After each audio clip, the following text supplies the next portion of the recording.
Sure. Fair enough, yeah. Yeah. Luka, you guys have started to build some momentum here, and offensively, you seem to be a few steps ahead where you looked even a week ago. 30-plus assists as a group tonight. What is allowing you guys to kind of have that comfort together? I think we shared the ball great tonight. Obviously, I think we could have like 150 points, honestly. If me and AR hit some shots, we would probably get 150. But I think overall, the most important part was how we started the game. And I think we started the game good defensively and good with sharing the ball. When you go 1 for 11 from 3, like, thank you. Yeah. how do you process it? Like, obviously you're a better shooter than that, but what is your process to then go into Portland and get better towards your regular percentage? I mean, process is there's 74 or 75 games left, so obviously there's going to be off nights, but just trying to get better shots. That's all. Just forget about the shots. We got to win. That's all that matters at this point. So move on and try to get another win. Along those lines of going 1 for 11, you and Austin missed 26 shots combined tonight, but the team still shot over 50% from the field. How comfortable do you think the two of you are with creating offense for others? And I guess how comfortable are you seeing your teammates finding the seams where they can create offense for themselves through cuts and things like that? I mean, very comfortable. Like you said, 33 assists, it's pretty good. And I think, like I said, since the start of the game, I think we share the ball great. So we feel very comfortable, not just me, not just AR, but I think everybody feels comfortable with this offense. Luka, 40 points in your first three games tonight, more moving the ball. Like for you, personally, does a big scoring night bring you more joy, or do you prefer personally just to get your teammates involved? I think when we get a win, it doesn't matter how many I scored. I think Miami is playing amazing basketball this season, so we had to be ready. Their pace was unbelievable, so whatever gets us the win. What kind of impact does Marcus's hustle defensive plays do for your guys when you dive on the floor, getting steals, think won't even knock the ball out to stop Miami's transition offense? Like, what impact does that have for you guys? And usually watch too. I mean, it's unbelievable impact. I play against this guy a lot. He was always guarding me, so I know how I feel for the other team. So I'm glad he's on my team, and the impact he has, it's unbelievable. And he's been hustling every game, every moment, every minute, every second. So props to him. Another guard on your team, Jalen. Just how well do you feel like Bronny played next to you in that fourth quarter to, while Marcus was on the bench and giving y'all a boost defensively and offensively as well? Yeah, he was great. In those kind of moments, you never know if you're going to play or not. He was ready, and that means a lot to us. And he was ready to go at the right moment. So he played great today. He was great defensively, and we expect him to do that, and it was amazing. Last one. Hey Luka, a triple-double on an off night following 3 40-point performances. JJ talked about how one of his points of emphasis for you heading into this season was balancing competitiveness with joy. What has that meant to you? Good question. He said that? I always want to win. That's one thing about me. So I think when we're winning, I have the joy. Being on a basketball court, I have the joy. But obviously, I'm very competitive too. So sometimes you gotta measure the both. But that's why. Thanks, Luka. Thank you. Go ahead. I'm away from Mike, that's all. Oh, we gotta be quick. Yeah. Jake, what made you bang on Khalil Ware like that and out of that timeout? I have no idea. This is the first time I've dunked, I think, in a long time with my left hand, and I just saw an open lane. I was aggressive attacking it, and he kind of jumped a little bit late, so I went up to go dunk the ball for the first time instead of just trying to lay it up.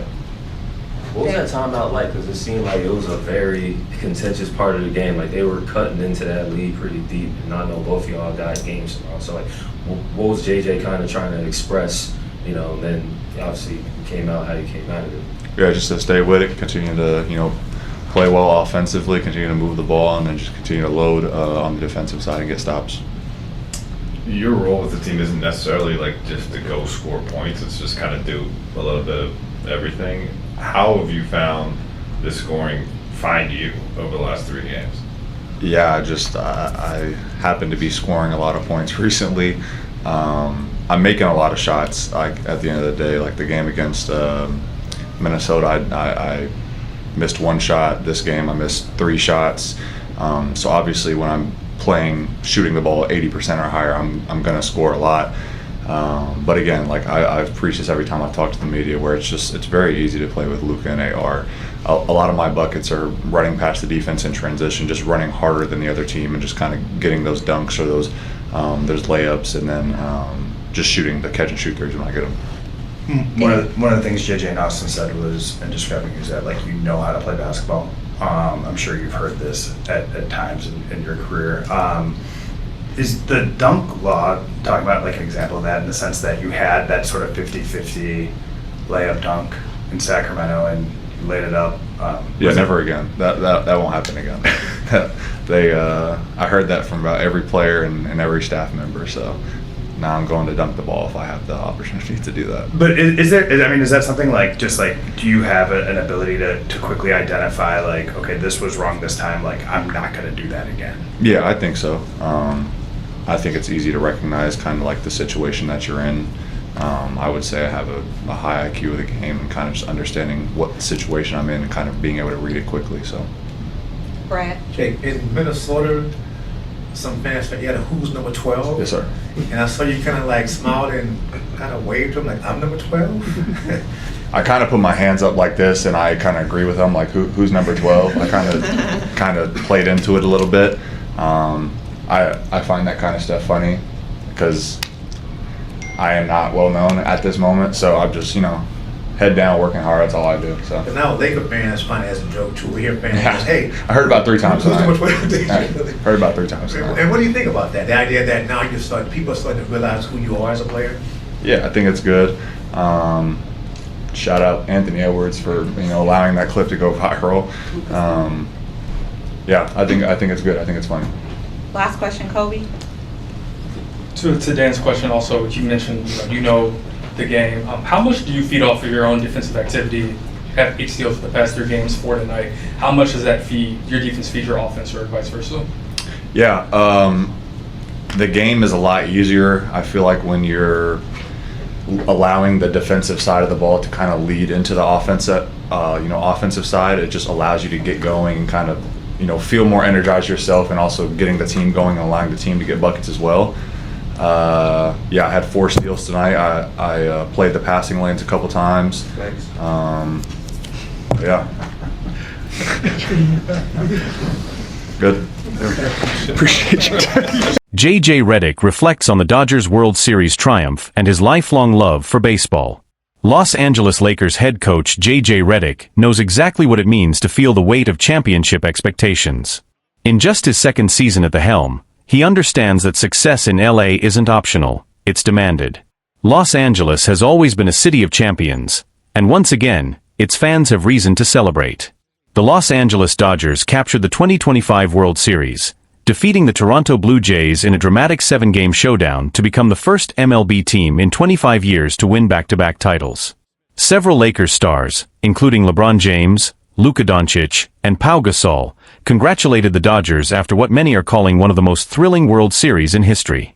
Among the faces of the Lakers organization celebrating was majority owner Mark Walter, who had just returned from the team's victory in Canada before attending the Lakers matchup against the Miami Heat.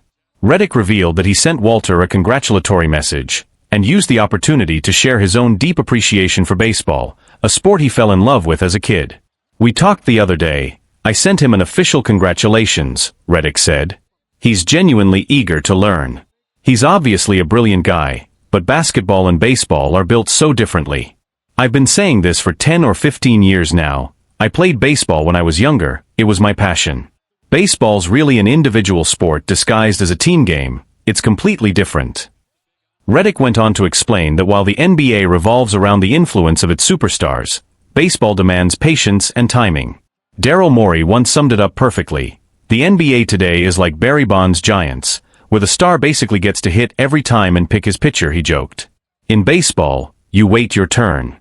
The impact a superstar like Luka, LeBron, or even AR has, that kind of dominance just doesn't exist in any other sport. From Clippers days to Dodgers devotion, Redick's bond with the Dodgers runs deep. He became a fan during his playing days with the LA Clippers, though at the time, he avoided too much public attention at Dodger Stadium. When I was with the Clippers, I'd go to games sometimes and they'd ask, "Hey, can we put you up on the Jumbotron?" And I'd be like, "Absolutely not, I'll get booed." He laughed. Dodgers fans are just like Lakers fans. The two are intertwined. When Game 7 of the World Series rolled around, Redick watched it at home with family and friends. "It was unbelievable," he said. "When Miggy hit that home run and Dave Roberts just stood there in disbelief. Man, that was a moment."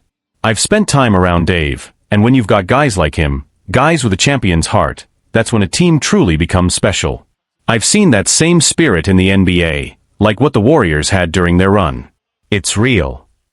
A deep respect for greatness.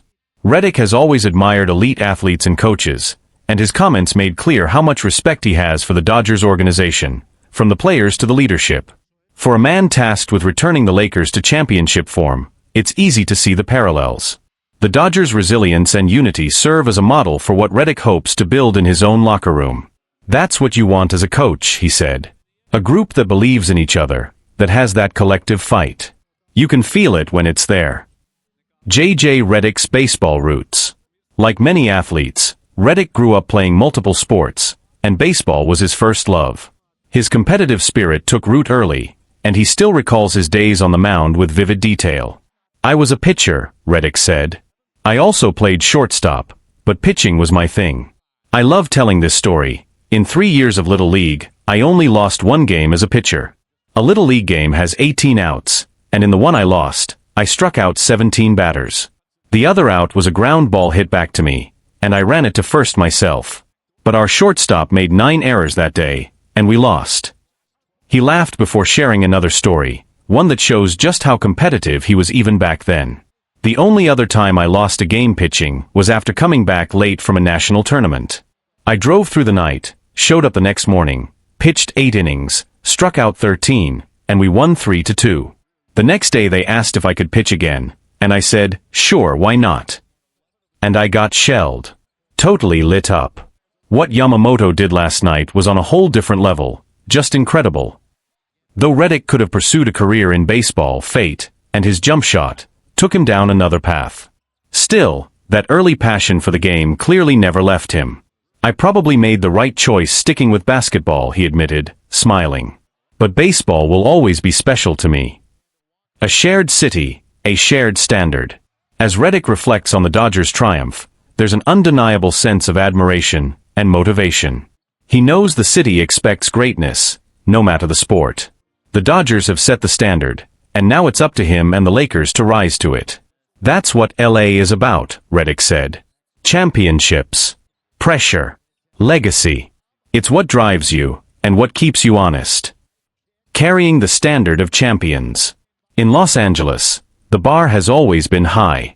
Whether it's the Dodgers on the diamond or the Lakers on the hardwood, the expectation remains the same. Winning is the only acceptable outcome. J.J. Redick is well aware of that pressure. For him, watching the Dodgers' remarkable postseason run wasn't just about enjoying the spectacle of sport.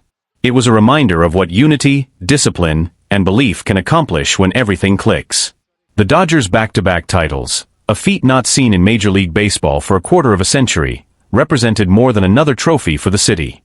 To Redick, it was a blueprint.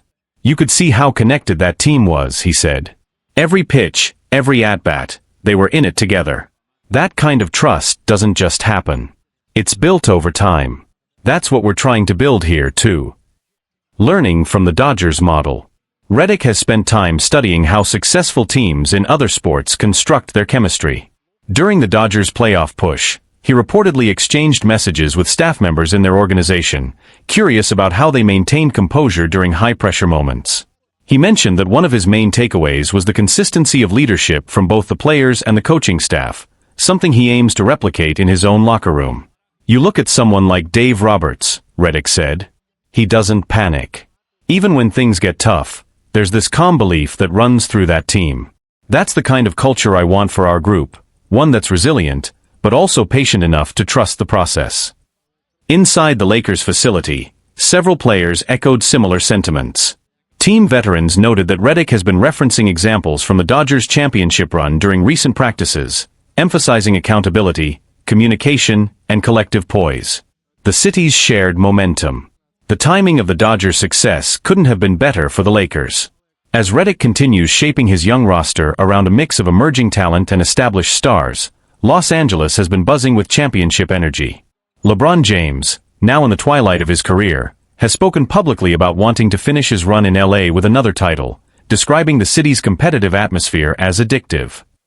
Luka Dončić, who joined the Lakers in the blockbuster trade that defined last offseason, has also commented that seeing the Dodgers win makes you want to be next. This cross-sport inspiration has become part of Los Angeles's identity. The city thrives on momentum. When one team raises a banner, it lights a fire under every other franchise in town. "That's the beauty of this city," Redick said. "We all feed off each other. When the Dodgers win, it's not just about baseball, it's about Los Angeles. It's about that shared hunger to be the best." Redick's vision moving forward. Now entering his second year as Lakers head coach, Redick's focus has shifted toward building sustainable success, something he believes can't be achieved by talent alone. He's introduced new systems emphasizing off-ball movement, spacing, and defensive accountability, but perhaps more importantly, he's worked to strengthen the team's internal relationships. Those close to the organization say Redick has encouraged players to spend more time together off the court, mirroring the Dodgers' culture of unity. Dinners, film sessions, and informal gatherings have become part of the weekly rhythm, all small steps toward the trust he believes separates contenders from champions. "Talent gives you a chance," Redick explained. "But chemistry wins you the games that matter. You can't fake that." As the season unfolds, the parallels between the Lakers and Dodgers will continue to draw attention. Both teams share ownership ties, fan bases, and an expectation to win at the highest level. But for Redick, it's not about comparison, it's about inspiration. "They've shown us what's possible," he said. "Now it's our turn." The broader repercussions. Redick's perspective has already begun to ripple beyond his own locker room. Analysts across the league have taken note of his appreciation for baseball's slower, more methodical nature, contrasting it with the NBA's star-driven urgency. Some believe this mindset could redefine his approach to player development, fostering patience and growth rather than instant results. Meanwhile, in Los Angeles, fans are rallying around the idea of another championship season, not just for one sport, but for the city as a whole. The Dodgers have reignited that spark, and the Lakers, under Redick's watch, are next in line to carry it forward. If the Dodgers' victory was proof that perseverance pays off, Redick hopes his Lakers will be the next testament to that truth. "Every city has pride," he said. "But Los Angeles? We have legacy. And that's what we're chasing."